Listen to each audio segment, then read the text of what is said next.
panibagong araw, panibagong usapang mamis ulit ang aking i-share sa inyo. Kung bago ka pa lang sa aking YouTube channel, i-click mo na po ang subscribe button and hit the notification bell para maging updated ka sa mga videos na aking i-upload. So bilang isang nanay, isa sa ating inaabangan sa ating mga anak ay ang pagtubo ng kanilang mga ngipin. Minsan naku-curious tayo, lalong-lalo na doon sa mga first-time mommies, kung kailan nga ba tumutubo ang mga ngipin ng mga baby. Siyempre, hindi naman habang buhay na wala silang mga ngipin. Ang pagngingipin kasi ang isa sa palatandaan na nag-grow o nagkakaroon ng development ang ating mga anak habang sila ay lumalaki. Minsan, iniisip natin kung saan nga ba tumutubo na una yung ngipin ng ating baby, kung sa taas ba o sa baba. So, for today's video ko ay isi-share ko sa inyo kung kailan tinubuan ng ngipin yung aking baby at kung kailan nga ba nagsisimulang tubuan ng mga ngipin ng ating mga anak. And ano-ano yung mga symptoms na sila ay nagngingipin na. At ano ba yung ating mga gagawin kapag sila ay dumaan na doon sa time na sila ay nagngingipin na. Bago ko sabihin kung kailan tinubuan ng ngipin yung aking baby, ay kailan nga ba tinutubuan o nagsisimulang tubuan ng ngipin ang baby. So, base po dun sa aking na-research and napanood ko din po dun sa mga nag-vlog na mga pedya, ay tumutubo daw po ang ngipin ng baby ay between 4 months to 7 months. So, kapag 4 months na to 7 months na, dyan na daw po nagsisimulang tumubo ang ngipin ng baby. Pero, meron daw pong mga baby na 3 months pa lang, 3 months below, ay nagkakangipin na.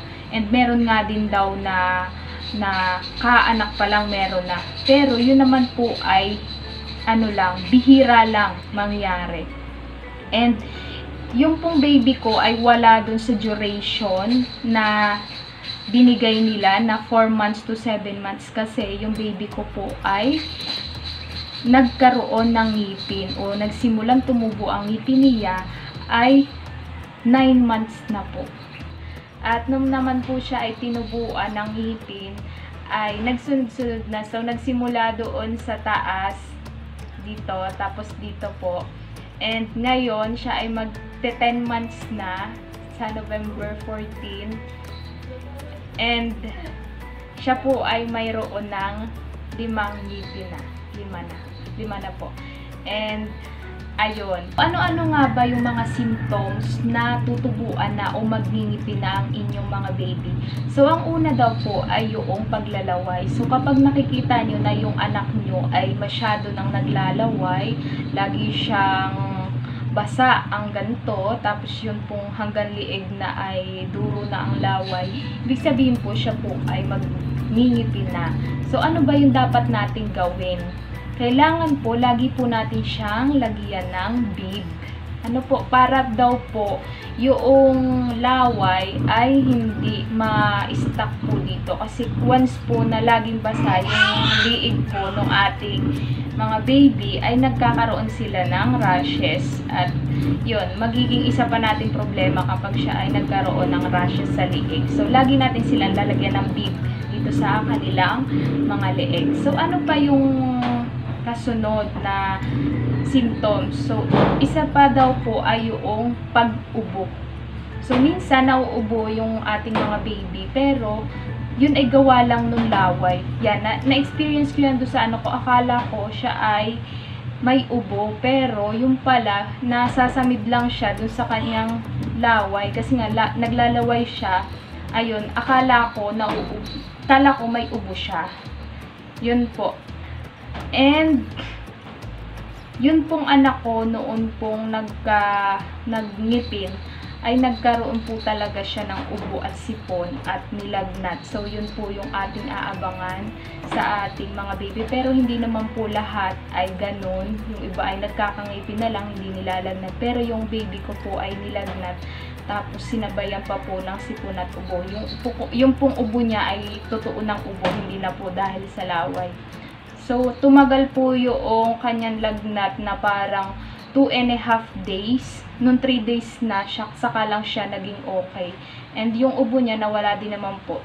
Pinainom lang po namin siya ng gamot na pang-ubo at pang-sipon. At saka po, syempre, yun pong tempra na pang-alis ng lagnat niya.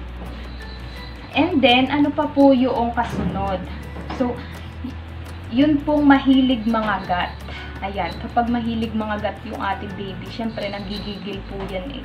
Kapag tinutubuan na yung ngipin nila, kapag tinutubuan na sila ng ngipin, yung ngipin nila ay parang ang pakiramdam nila ay masakit. Gusto nilang ikagat kung saan-saan sila kumakagat. Yan po yung symptoms. Kasunod daw po ay madalas na pag-iyak. Ayan. Kunting galaw lang. Yan. Yan po yung ating isa sa ating aabangan sa ating mga anak. Yan. Pag sila ay nagingipin na, sila po ay madaling umiyak. Kasi nga po, masakit po yung pagtubo ng kanilang mga ngipin. Lalong-lalong na daw po ay doon sa bagang. Pag yung bagang na. So, bigyan na lang natin sila ng ng kakagatin. Yun pong nakalagay sa pacifier na pwede nilang kagatin. Ano po? O kaya yung mga teeter na ating binibili, lagay natin sa ref para siya ay lumamig. Para pag kinagat nila ay yun makatulong dun sa nararamdaman nilang sakit sa kanilang mga gilagid. Next, kasunod daw po ay madalas na paggising sa gabi. Ayan, minsan nagigising yung ating mga anak paggabi. Yan, tapos umiiyak. Yun po yun. Pag nagingipin na yung ating baby ay nagiging sensitive sila. And wag daw pong pakakainin kapag gabi.